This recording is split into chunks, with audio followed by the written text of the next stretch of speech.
Nós vamos começar hoje com uma mensagem do livro Caminho, Verdade e Vida, do Espírito Emmanuel, Psicografia de Chico Xavier. A nossa mensagem de hoje é de número 150. E o título da mensagem é Aguilhões. Um aguilhão é uma ponta que fere, ok? Isto é um aguilhão, uma ponta que fere.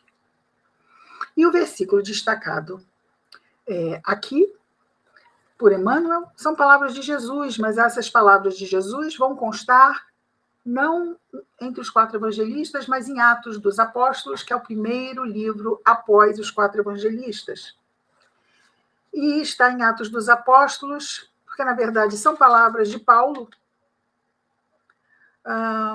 assim, não são palavras, foram ditas a Paulo por Jesus, não é?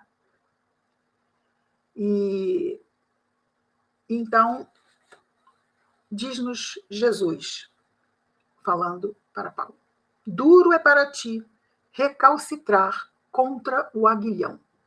Duro é para ti recalcitrar contra o aguilhão. Então, nós já vimos que o aguilhão é o que fere. E o que seria recalcitrar? Seria resistir. Resistir.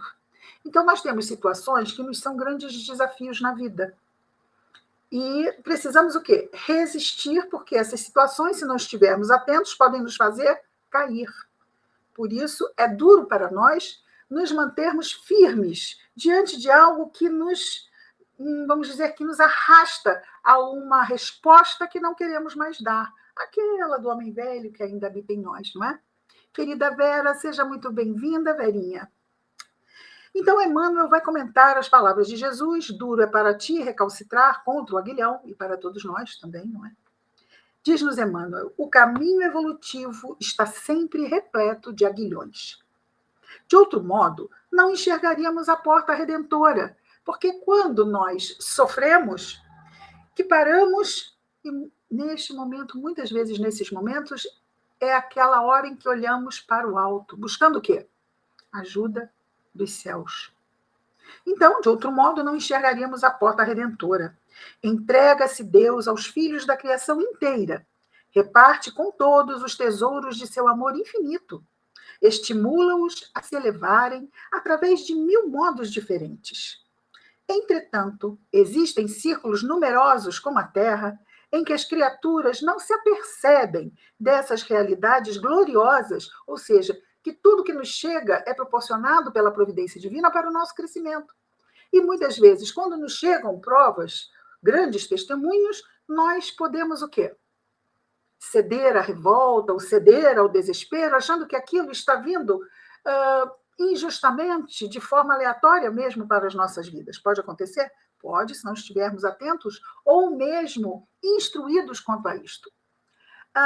Instruídos, só poderíamos resolver esse caso se nos instruirmos, né? E é isso também que fazemos aqui. Querida Ana Vanessa, seja muito bem-vinda. Então, vejamos lá.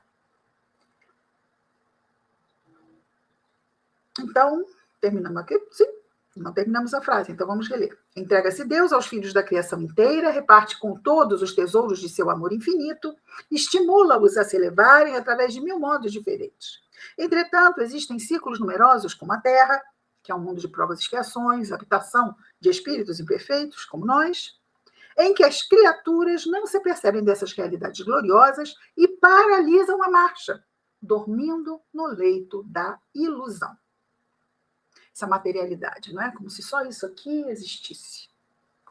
Perante tal inércia, os mensageiros da providência divina, aos quais se confiou a tarefa de iluminação dos que estacionam na sombra, a sombra é o quê?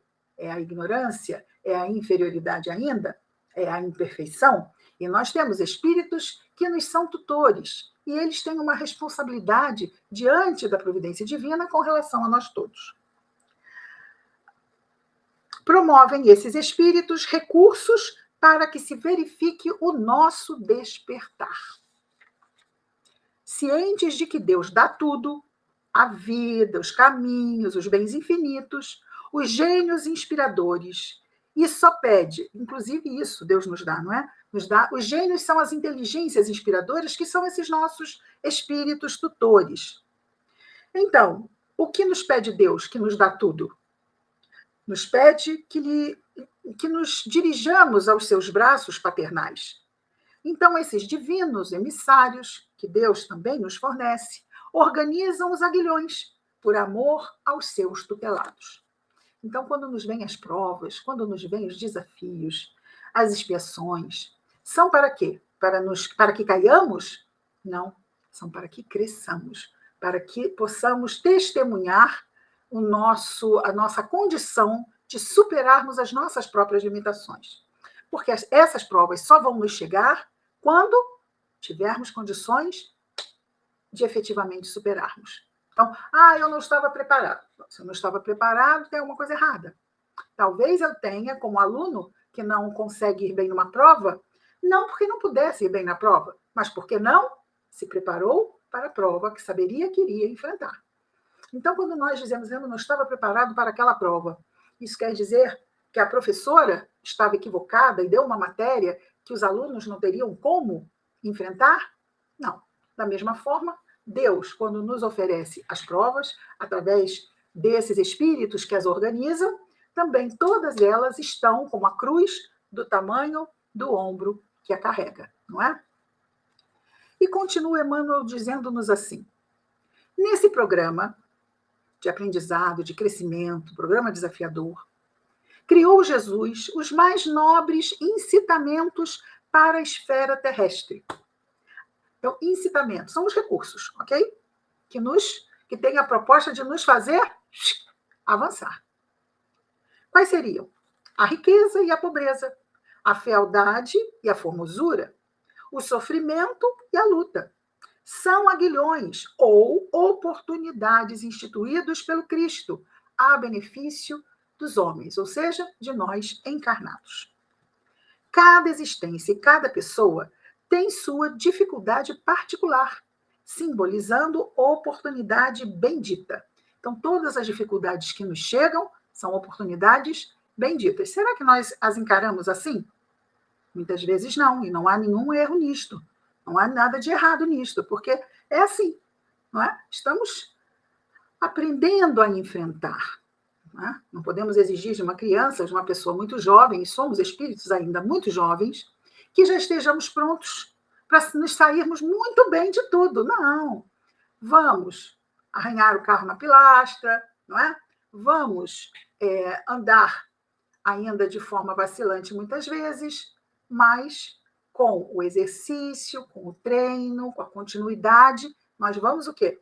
Nos aprimorando, naturalmente. E ele nos diz, já indo para a conclusão, analisa a tua vida, situa os teus aguilhões. Então, exatamente, onde é que a vida nos está oferecendo recursos desafiadores? Situa, localiza. E não te voltes contra eles. Isso quer dizer o quê? Não vamos nos revoltar, não vamos nos desesperar, porque está tudo certo. Aquilo ali era para estar exatamente onde está. Ou enfrentamos ou fugimos, mas fugir é apenas adiar uma lição.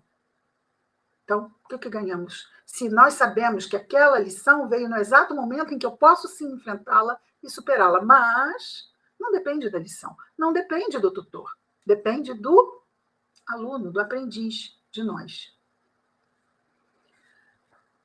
E ele termina dizendo, se um espírito da grandeza de Paulo de Tarso não podia recalcitrar, imagina o que se pedirá do nosso esforço.